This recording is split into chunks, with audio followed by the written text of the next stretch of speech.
Imagine you are sitting at your desk on a Friday afternoon.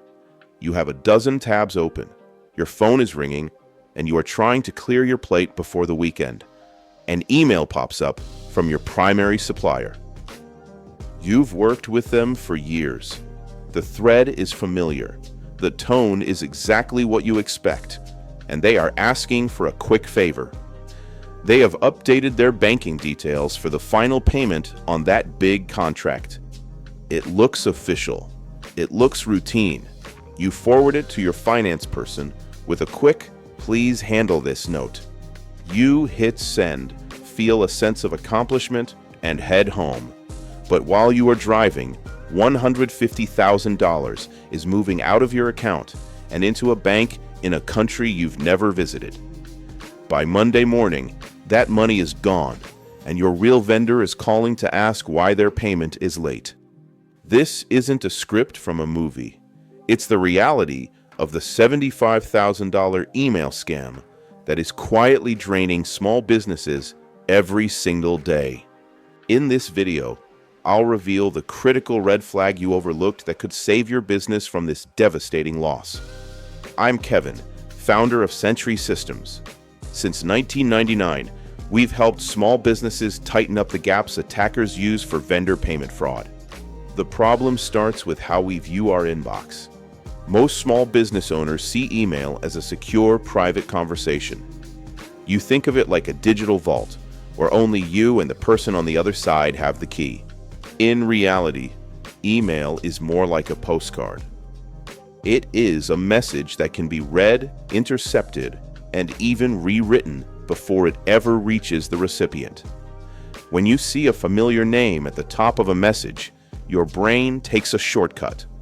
You assume that because the name is right and the history is there, the person sending the message must be who they say they are. This is a logic gap that criminals exploit with surgical precision. They don't need to hack your bank. They only need to hack your expectations. This fraud usually begins long before the actual request for money. A criminal might spend weeks silently watching an email thread. They read how you talk to your vendors. They learn your urgent language and your approval process. They wait for a high-value moment, like the closing of a contract or a large inventory order. When they strike, they don't send a suspicious link or a weird attachment. They send a simple, plain text message about a change in banking details. They might change one tiny letter in the domain name, something so subtle that a busy person would never notice it. It looks like a legitimate business move, and because it happens inside a thread you already trust, your guard is completely down. FBI has reported that this specific type of fraud accounts for billions of dollars in losses every year.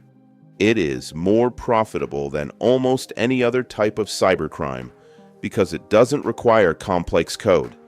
It only requires a little bit of patience and a deep understanding of how small business owners work under pressure. The criminals know you are busy. They know you pride yourself on paying your bills on time. They use your own professionalism against you. They create a sense of artificial urgency, claiming that if the banking update isn't handled now, the shipment will be delayed or the contract will be voided. Under that kind of pressure, the human instinct is to solve the problem quickly rather than questioning the source. Mary owned a successful property management company. She had a long-standing relationship with a local construction firm for a major renovation project. One morning, she received an email from the construction firm's controller. The email was part of an ongoing chain about the project. It stated that their main account was undergoing an audit and asked for the next milestone payment to be sent to a new subsidiary account. Mary was in the middle of a board meeting. She saw the familiar name, saw the project details were correct, and authorized the $137,000 wire transfer from her phone. She thought she was being efficient. 2 weeks later, the construction firm stopped work because they hadn't been paid. The email Mary responded to was from a domain that had an extra S at the end of the firm's name.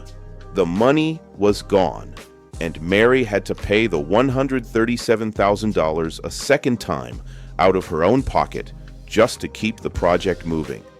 Here's the part people miss. Digital trust is not the same as human trust. You can trust a person completely, but you cannot trust the screen that claims to be them. The missing piece is realizing that an email address is just a label, and labels can be forged or manipulated with ease. This scam persists because of the culture of speed we've built in our businesses. We want things to be seamless and easy. We tell our teams to handle things without bothering us. When a small business owner delegates payment authority without a hard rule for verification, they are creating a massive opening. We often assume that our bank will catch these errors. We think that if the name on the wire transfer doesn't match the account holder, the bank will stop it. But that isn't how the banking system works.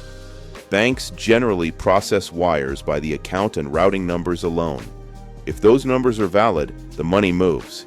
Once that wire is initiated and confirmed, it is essentially cash walking out the door.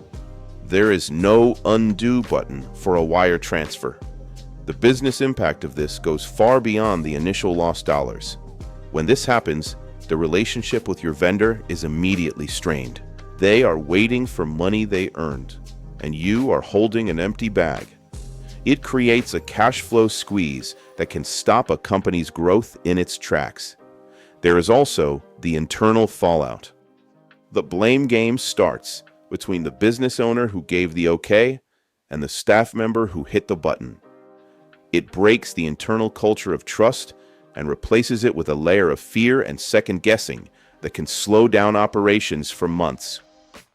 You aren't just losing money. You are losing the momentum and the focus required to run your company. Many small business owners believe they are too small to be targeted.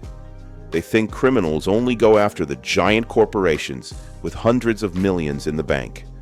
The truth is the opposite.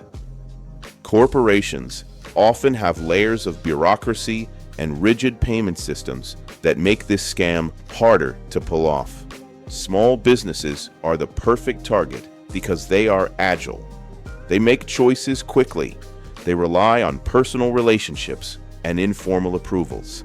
To a criminal, a small business is a high-probability target with a significant payout.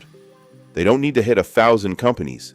They only need to hit 1 or 2 a month to have a very successful year. If you only rethink one thing, treat every email about money as a request for a conversation, not an authorization for a payment. Our cyber health check helps you find gaps in your communication rules before a fake invoice drains your account. The link is in the description. Next time, I'll reveal why your biggest security threat might be sitting in the desk right next to you.